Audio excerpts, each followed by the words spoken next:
ఎలా ఉన్నారు? అంతా బాగున్నారా? ఈరోజు చేయబోయే కూర ఏంటి అనేది పేరు దీంట్లో వేసే ఐటమ్ వేసేటప్పుడు చెబుతాను. అంతవరకు చేసే విధానం చూసేయండి. చక్కగా కళాయి పెట్టుకున్నాను కదా, తగినంత నూనె వేసి ఒక 2 పెద్ద ఉల్లిపాయలు కట్ చేసుకుని, అలాగే 4 పచ్చిమిర్చి కట్ చేసి వేసాను. ఇది ఇలా ఏగుతూ ఉంది కదా. మరి ఈ కూరకు కావాల్సినవి కొత్తిమీర, కరివేపాకు ఇక్కడ పెట్టుకున్నాను అనుకోండి. ఉప్పు కారం అన్నీ వేస్తాను చూద్దరు. కానీ మామిడికాయ కావాలండి ఈ కూరకి. మామిడికాయ వేసి వండే కూర ఏంటా అనుకుంటున్నారు కదా, చూడండి చెబుతాను. ఈ మామిడికాయ చక్కగా ఎలా చెప్తామో అలాగే కూడా కూర వేసుకున్నాం అనుకోండి, మనం చేసే కూరకి గుజ్జిగా గ్రేవీ తయారవుతుంది. పెద్ద ముక్కలు కోయడం, మిక్సీ పట్టడం అక్కర్లేదు. కూర అయితే పెద్ద ముక్కలుగా కోసేసి అమ్మ వేసేసి ఇది కూరలో పప్పులైనా ఏదైనా పులుసు కూరలు అయినా మామిడికాయ ముక్కలు ఆ ఉడికిన తర్వాత గరిటెతోటి పక్కన పెట్టేసి చక్కగా నలిపెడితే గొజ్జులాగా వచ్చేసిందండి. చాలా బాగా గుజ్జిగా చిక్కగా వచ్చేసింది అనమాట. అలాగే రావాలంటే ఇప్పుడు దీంతో ఇలా తురిమేసుకున్నాం అనుకోండి, ఇది బాగా పుల్లటి కాయ అండి. ఇది బాగా పుల్లటి కాయ. నేను చేసే కూరకి ఇంత పులప ఉండాలండి. ఇది టెంక పట్టలేదు, పప్పే, ఇంకా టెంకలేదు. కానీ అలా కోసేమనుకోండి పెద్ద ముక్కలు వచ్చేస్తాయి. ఇలా కోరేమనుకోండి చక్కగా మనం అందులో నలపనక్కర్లేదు, మిక్సీ పట్టక్కర్లేదు. మరి ఇలా కోరింది రుచి చాలా బాగుంటుంది.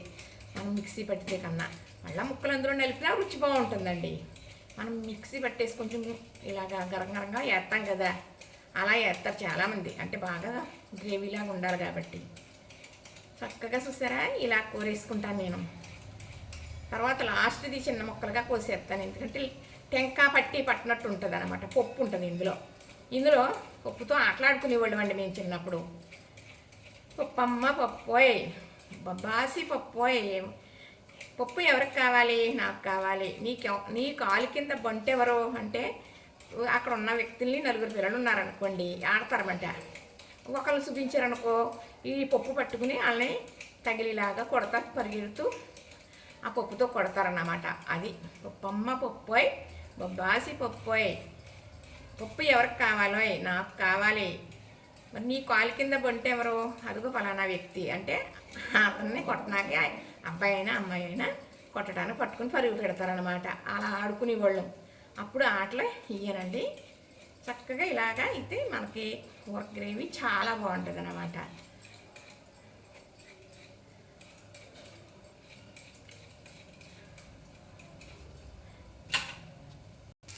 ఇదిగోనండి మామిడికాయలో పప్పు. ఈ పప్పుతోటి ఆటలాడుకునేవారు చక్కగా. మేము ఆడుకునేవాళ్ళం అండి మా వయసు అప్పుడు. ఆటలే. ఇప్పుడు ఇలాంటి ఆటలు లేవనుకోండి. చక్కగా ఉల్లిపాయ ఎక్కువ ఏగనవసరం లేదు. ఇలాంటి మామిడికాయ పులప కానీ చింతకాయ పులప కానీ వేసుకుని వండుకునే కూరకి. ఇప్పుడు ఈ మామిడికాయ తురుముకున్నాం కదా, వేసేసుకుందాం.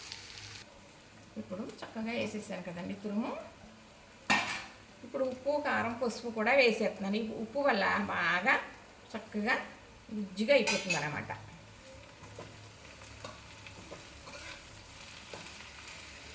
వాటర్ వేయకూడదు. ఇప్పుడు వాటర్ అయితే ముక్కలు అలా నుంచుంటాయి. పులప దిగుతుంది కానీ అలా నుంచుంటాయి అంటే ముక్కల్లాగా కనపడతాయి అని. పెద్దవాళ్ళం కదండి, ఏదో భాష మాట్లాడేస్తాను. మరి పూర్వం భాష ఏదో భాష. చక్కగా ఇది ఇలా కొంచెం మగ్గాక మళ్ళీ చూపిస్తాను. కాస్త కొత్తిమీర కూడా వేసేసానండి. కొత్తిమీర వేసాక ప్లేట్ ఇలా మూత పెడదాం.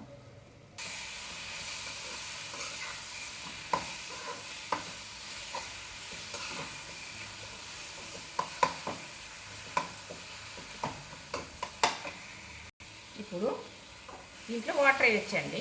చక్కగా మరి మామిడికాయ బాగా మగ్గిపోయింది, గుజ్జిగా అయిపోయింది. ఇప్పుడు వాటర్ వేసాను.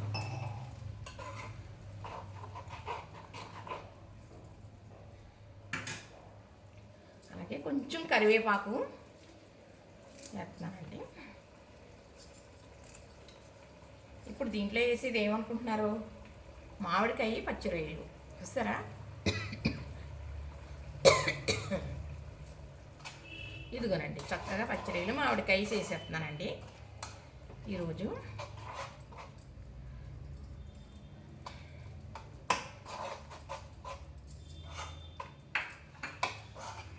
ఇంకా రొయ్యలతో 3 ఐటమ్ ఒకే వీడియోలో ఒక 5 నిమిషాలతో మీకు చేసి చూపించాలని ఒక నా సంకల్పం. తెలుసండి, పచ్చిరొయ్యలు కారప్పొడి, పచ్చిరొయ్యలు ఆవకాయ కొంచెం కొంచెం కొంచెం ఎలా చేస్తానో చూసేద్దరు కానీ చక్కగా మీరు కూడా చేసుకుందరు కానీ. దూరం ఎక్కడికైనా పిల్లలు పంపించాలి అంటే పంపించవచ్చు. ఎక్కువ రొయ్యలు ఉన్నాయి ఒకేసారి వండేసుకోకుండా చేసుకుని ఉంచుకుంటే ఎన్ని రోజులైనా వాడుకోవచ్చు. ఎప్పుడన్నా నీసు తినాలనిపించినప్పుడు ఆవకాయ పచ్చడి వేసుకోవచ్చు, అలాగే కారప్పొడి వేసుకోవచ్చు, అలాగే పచ్చడి వేసుకోవచ్చు. చాలా బాగుంటుందండి. అలా చేసి మీకు నేను చూపిస్తాను. మీరు చేసుకునేలాగా ఈజీగా ఉండేలాగా కొద్దిగా వాటర్ వేద్దాం. చక్కగా ఈ వాటర్ వేస్తాం సరిపోతుందండి. ఇది ఇందాక ముందు చూసారు, వాటర్ వేయకముందు అలా వచ్చిన తర్వాత కట్టేసుకోవచ్చు. ఎందుకంటే ఈ పచ్చిరొయ్యలు చూపించాను మీకు, చుట్టాలు పంపించారండి. అవి ఏం చూపించాను, పచ్చి వాళ్ళని చూపించాను, ఒలిసిన తర్వాత పసుపు పెట్టి వేడి చేయడం చూపించాను. ఇంకా వేడి చేసినవి ఉన్నాయన్నమాట, ఆయిల్ వేయటం అంటారనమాట. అంటే ఆయిల్ వేయటం అంటే అరిచేయడం అని చక్కగా అది చూపించాను. ఇంకో ఇప్పుడు కొద్దిగా అందులోయే తీసి కూర చేస్తున్నాను కదా, మరి మీకు చెప్పిన 3 ఐటమ్ కూడా చేస్తాను. మొన్న పచ్చడి చేస్తానండి, పెడతానండి అన్నాను కదా, ఆ రోజు బాగోలేదండి, చాలా ఇబ్బంది అయింది. ఇంకా ఉన్నాయండి ఆ ఐటమ్ మాత్రం అలానే ఉన్నాయి. ఇంకా ఎప్పుడు చేస్తానో తెలియదు, చేసి పెడతానులేండి. చక్కగా దీని మీద మూతేద్దాం, ఉడికాక చూపిస్తాను మీకు. అయిపోయిందండి, సరే చక్కగా ఇలా చిక్కగా దగ్గరికి ఇలా ఉడికింది. మరి ఇది పులుసు కూర కాబట్టి కొంచెం ఇలా ఉండాలి, అప్పుడు రైస్లో కలుపుతుంది, చాలా బాగుంటుంది. పచ్చిరొయ్యలు మామిడికాయ అంటే సేవ కోసుకుంటారండి, సేవ కొరుక్కున్నారా అని కూడా అంటారు. కొంచెం వేసుకుంటే మొత్తం అన్నం అంతా తినేస్తారు. ఈ కూర 2-3 రోజులున్నా ఏమీ కాదు, పులుపు కూర కదా, ఉండి కొద్ది ఇంకా రుచి పెరుగుతుంది అనమాట ఇలాంటి కూరలు. చక్కగా చూసారా, నచ్చిందా? ఇంతేనండి.